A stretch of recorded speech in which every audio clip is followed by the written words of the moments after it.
Hey, what's up everyone? I hope you're all having a wonderful day or night. I hope you will enjoy today's video, so let's just get into it.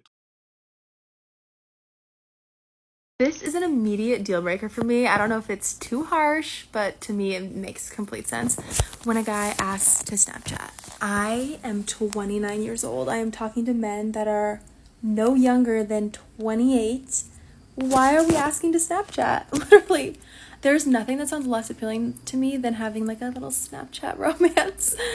I mean, like there are some guys where they ask for my number and I give them my number and then they add me on Snapchat, and I'm not kidding, that is like instant turn off.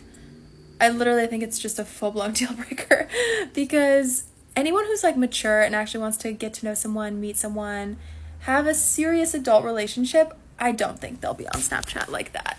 You can be on Snapchat to talk to your friends, to look at your old memories or whatever, but if you want to like start talking to me that way, I just can't. It is so immature.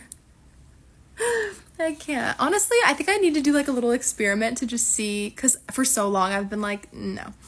I kind of want to do a little experiment that's just like, let's see what this is gonna look like here. Like, okay, you have me on Snapchat. What's your next move? Because I know it's not gonna impress me. Yes, I'm sure you're gonna start giving them your Snapchat as an experiment. Not because you're 29 and desperate. They need to be mature enough to not have Snapchat. Well, maybe they're expecting the same from you. So I've been around on 50 dates with six-figure earners and above, and here are 8 lessons that I've learned last year or this year. I think lesson number 1, and the most important one, is to not be that direct. I'm very direct as a person, and especially in my culture, directness in Eastern Europe is completely fine. You would be completely direct what you want. If like, hey, pick up my car, can you pick me up? Or hey, where's my flowers? You would be extremely direct. No, you wouldn't. And stop blaming all your failures on your Eastern European culture. You're not even Eastern European anymore, and you haven't been for a while. You're British. I know a lot of you lunatics are trying to turn being Eastern European into a TikTok trend, but you're all failing miserably. That's not how Eastern European women act, and that shows how British you are. But still, back to your video and the lessons you've learned. The video is unfortunately over 7 minutes long, and also unfortunately she learned nothing. Not even one lesson. All she did was dating 50 men in less than a year. Talking about breakfast of champions, that's her right here. Yay! It's my 4th month of being single! And the longer that I am single, the less I actually want to be in a relationship. My skin is glowing, my head is clear, and I'm thriving. So from now on, I live by the 3Gs. I will be gaslighting, gatekeeping, girl bossing, period. And bestie, thank you for listening to my random rant. Okay, I love you always. Bye! Okay, bestie, now it's time for my random rant. Just like every girl that's single, you're not actually thriving and you're lying to yourself to cope. You're just lonely and bitter and take it out on men. And what's worse is that you encourage girls to be just as toxic as you. No girl will ever find fulfillment in gaslighting, gatekeeping, and girl bossing. Instead, let's try grace, God, and maybe even gardening. Okay, thank you, bestie, for listening. I love you always. Bye! You guys had enough with that voice? Nah, of course you didn't. Like, oh my god, like bestie, like I'm like glowing. Alright, now I had enough. No shade to Billy here. I think I've seen her in the trailer of that lady something baller something. You guys seen it? Is it any good? But anyway, back to Baby Whale commercial, the first one. The glowing thingy from the beginning. What stopped you from glowing while you had a boyfriend, Miss Queen of the Couch? You know you can still do that while in a relationship, right? And in case no one told you this before, I'm gonna be the first one. There are 2 types of facials. Both of them should be washed after, but one of them definitely should. Throw in some soap and water and you'll be going back to glowing in no time.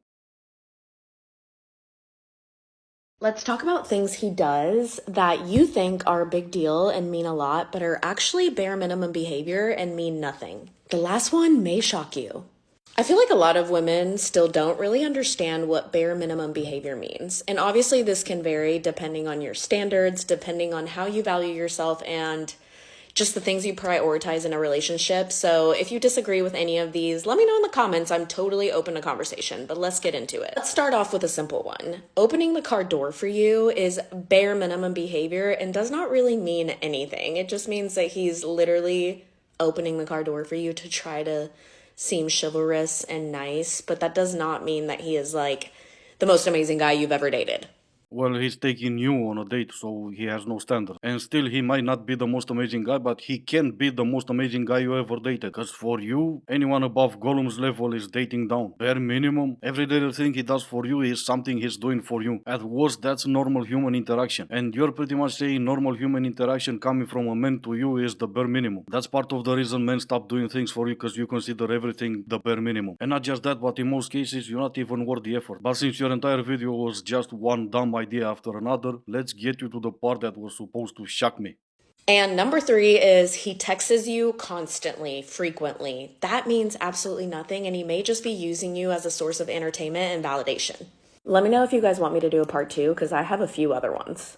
I didn't even ask for this one to begin with. He's texting you and that's not normal, that's the bare minimum. I don't say this too often, but in your case I'm gonna make an exception. You deserve to be single. Over the years, I've conducted research just through observation that tells me this about men who cheat. Men are 10 times more likely to cheat on a woman if she's more attractive than them. 99.9% of the time when I see a girl getting cheated on, she is always 10 times hotter than him, and I'm going to explain why. It's because deep down within their ego, they resent you. They're like, oh, you think you're all that? You think you're gonna get all this male attention? You think you're so special? You think you're so pretty? I'll show you.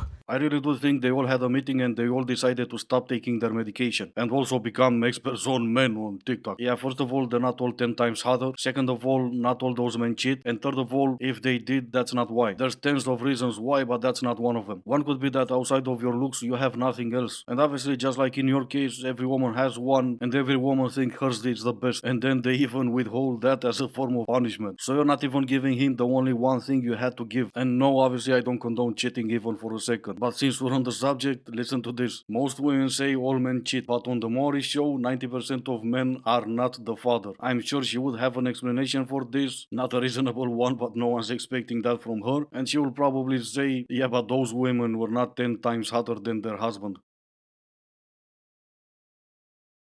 Everyone needs to take themselves out on a solo concert date night once in their life. Tonight I got ready to go see Ray at the Forum. I put an outfit that I loved together and I raced to the city, and I had to wait in the longest line, but I got in, and although I was feeling nervous and excited and overall different that I was on my own, she performed so well and the atmosphere was so electric that I had the best time. So try it. I would rather go hug a bear. As soon as you say I took myself out on a concert solo date, I don't even need to hear anything else to know how sad and pathetic your life is. Oh, have you bought yourself flowers then? Did you open your own door, or did you wait for your date to open the door for you? What'd you do? Switch hands? There's nothing wrong with going to a concert all by yourself, but as soon as you say you took yourself on a solo date, that's just sad. I'm gonna read this one because I chose to do this. Snapchatting a guy that's out of my league. He uses the turntables method on him. Him now subconsciously feeling like he needs to live up to my expectations. And here I was thinking Snapchatting is a no-no. Him feeling like he needs to live up to your expectation. Yeah, I can't say for sure, but I'm willing to bet money he doesn't even know who you are. Having a birthday is so embarrassing. I want to celebrate my birthday, but I do not want to tell people where to be and when and to celebrate me. And just having to think about that makes me not want to celebrate my birthday. But then if I don't do anything, then I'm just going to be just as upset. The hardships of being a woman, and even more a Gen Z woman. Embarrassed to have a birthday? Oh no, the horror. Here's a dumb solution to an even dumber problem. Celebrate your birthday alone. You still get to do it and you don't have to worry about inviting anyone. Oh my gosh, someone sent me flowers. I wonder who it could be. Me! And there's gonna be a lot of you just like that on that day. Okay, name me one thing that man can do and woman cannot do.